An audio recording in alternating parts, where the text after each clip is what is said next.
to wake up, you're going to wake up. And if you're not ready, you're going to stay pretending that you're just a little, poor little me. And since you're all here and engaged in this sort of inquiry and listening to this sort of lecture, I assume that you're all on the process of waking up.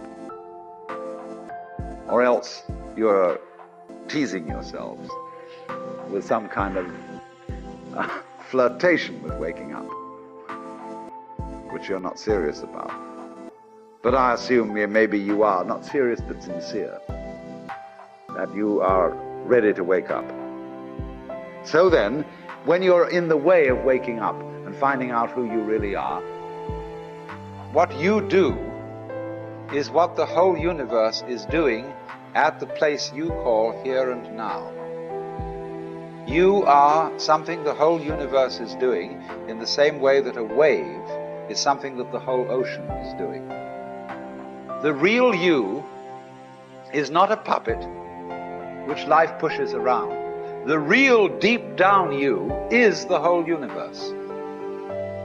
So then, when you die, you're not going to have to put up with everlasting non-existence, because that's not an experience. A lot of people are afraid that when they die, they're going to be locked up in a dark room forever. And sort of undergo that. But one of the most interesting things in the world, this is a yoga, this is a way of realization. Try and imagine what it will be like to go to sleep and never wake up. Think about that. Children think about it. It's one of the great wonders of life. What will it be like to go to sleep and never wake up? And if you think long enough about that, something will happen to you. You will find out, among other things, that it'll pose the next question to you. What was it like to wake up after having never gone to sleep? That was when you were born. You see, you can't have an experience of nothing. Nature abhors a vacuum. So after you're dead, the only thing that can happen is the same experience, or the same sort of experience as when you were born. In other words, we all know very well that after people die, other people are born. And they're all you. Only you can only experience it one at a time. Everybody is I. You all know you're you. And wheresoever beings exist throughout all galaxies, it doesn't make any difference. You are all of them. And when they come into being, that's you coming into being. You know that very well. Only you don't have to remember the past. In the same way, you don't have to think about how you work your thyroid gland or whatever else it is in your organism. You don't have to know how to shine the sun. You just do it. Like you breathe. Doesn't it really astonish you that you are this fantastically complex thing? And that you're doing all of this and you never had any education in how to do it? What if the universe depends on you? The widely accepted Newtonian model of reality is now getting questioned, as it is based on separation. That is, you the man, is living in a physical world.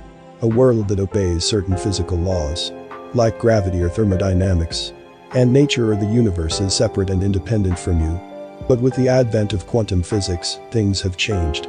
But this change is only in the world of science. It is nothing new in the world of spirituality. It was taught thousands of years ago by Hermes Trismegistus. That is, as above so below, as below, so above. Meaning, the world is a hologram. A light matrix that is likened to a mirror. It reflects back the consciousness that is being projected onto it. Essentially, quantum physics is coming to the same conclusion. That is, this reality that we live in might not be independent at all. As it might be getting shaped by the observers or the consciousness of man. You might be causing reality to appear a certain way. As in quantum physics, the idea of multiverse and infinite timelines is being explored now. Neville Goddard discussed it in his book, Thinking Fourth Dimensionally. That is, he theorized that the fourth dimension from which our three-dimensional world is being translated contains all the possibilities of your life that could possibly happen. infinite world lines. Now in quantum physics, as Dr. Joe Dispenza suggests, there is an infinite field of possibility, containing all the outcomes that you could possibly experience in your life. This infinite field of possibility or quantum field can loosely be considered the all that the book The Kybalion talks about, from the teaching of Hermes Trismegistus thousands of years ago. To put it simply, if there is a field of infinite possibility and it contains all the possible outcomes of your life already, what determines which timeline you are experiencing now? Time is a 3D thing only. It is just a concept that is helpful in linear life that we live in this three-dimensional reality. Thus, time doesn't exist. So, in the higher dimension, all that you could be already is a fact. But you are here, living this limited life, in this particular timeline. What is determining this particular timeline for you from the infinite possibilities in the fourth dimension? This is where the Newtonian model is slowly crumbling. And we are slowly moving from separation to unity consciousness. That is, the quantum field responds to the consciousness that is interacting with it via thoughts, feelings, and its state of being. This field is materializing that outcome or timeline for you that you have accepted for yourself via your state of being, thoughts and feelings. What you believe yourself to be, the mirror reflects back at you. If you do not smile in the mirror, you will not be shown a happy face. The mirror depends on you for its reflections. If you smile, it reflects a smile. The all, God, source, the quantum field, is mirroring your inner world. As the all, intended creation to experience infinite existences. Unique experiences, all the way to infinity. You see, the all will not meddle with your freedom of choice, as that spoils the fun. As it wants to experience unique adventures in life. Thus, in a way, it depends on you, the consciousness living a unique life, to continue the expansion of the all. Your freedom of choice is available to you at any given moment. You can right now, smile into the mirror of infinity. And with some delay, but invariably, it will smile back at you. The delay is only in the three-dimensional world. As this experience is linear, it must follow a series of events to lead up to the change in the mirror. But invariably, it must reflect what the individual is projecting to it, as it is being translated from the fourth dimension where it is already a fact that Neville talks about. Thus, if you persist in your assumption of who you want to be, it must obey. The mirror has no will of its own. If it did, there would be no authentic experience of the all. The all intends to experience what it is like to be you, in this now. And it cannot have this experience if it forces its will upon you. You see, the infinite has made itself limited to have a genuine adventure of being you. It depends upon you, in this now, as its focus point, to choose its experience. Essentially, you and the all are one. But here in this world, there is this veil of amnesia upon us all, to simulate a genuine experience. It is like you have voluntarily allowed yourself to be brainwashed, to play a virtual reality game, to absolutely have the most authentic experience. So, when you get hit in the game, you actually feel it, as if you think it is real. But if you knew it was a game, you wouldn't be that scared for your life. As you know your real self is unharmed. This is the reason why your life here can seem ruthless at times. And we look around and ask ourselves, how could a God allow this? Well, now you know that this God is not a separate being doing this to you. You and I are doing this to ourselves. By using the law of being in an unpreferable way. You act crazy in front of the mirror and it will show you an insane person. It cannot show you a successful and happy person. A few years ago, all I wanted was freedom. As I was feeling very stuck in my life. And the world proved me right. Then I stumbled upon the works of Neville Goddard.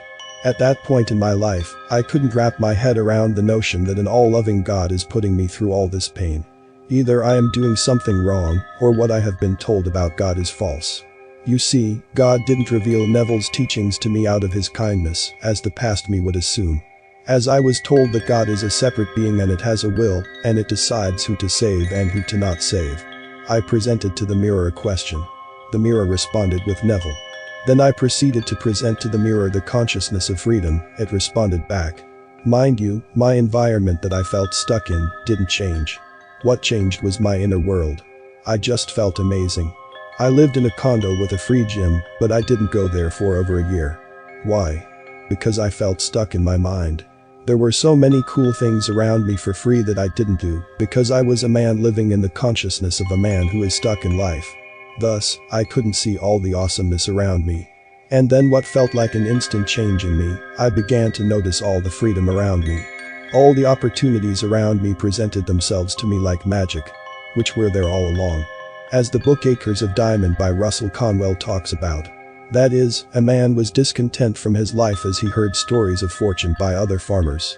These farmers discovered diamonds on their land and became rich beyond their wildest imagination. He sold his acres of property to someone and went to search for diamonds, not knowing that his own property had acres of diamonds lying around. The point is, before looking at the outer world, look within. Who you are being right now. Are you a man stuck in life? Well, the mirror will reflect exactly that, and nothing else. As the mirror, or quantum field, God, or the all, depends upon you. You are the captain of your ship, the master of your fate. I have learned this shift firsthand in my life. As when I was stuck in life, I hated my job and wished for financial freedom. Thus, I began to project into the mirror. I am earning a lavish, steady, dependable income, doing something I love with ease. And the mirror reflected back ease of finances and a good life that I am satisfied with now.